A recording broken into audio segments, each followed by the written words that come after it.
What is email marketing? It's using email to communicate with a group of people who buy or might want to buy your products or services. It's used to build relationships, generate leads, and increase sales. Most of the time, you're sending emails to people who have opted in to receive emails from you. They might be prospective customers, current clients, or someone you've helped in the past. Your emails can be sent to the entire list, or they can be targeted to a very specific group of customers. The content you'll see within emails varies and often includes industry or company news, product updates, promotional offers, education, and how-tos.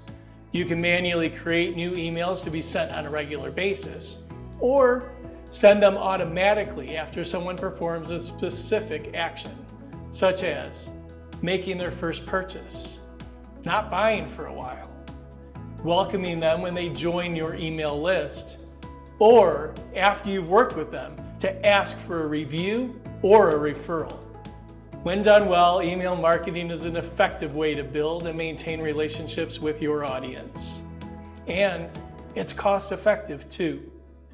Want to learn more about email marketing? Subscribe to the channel so you get notified as new videos are published.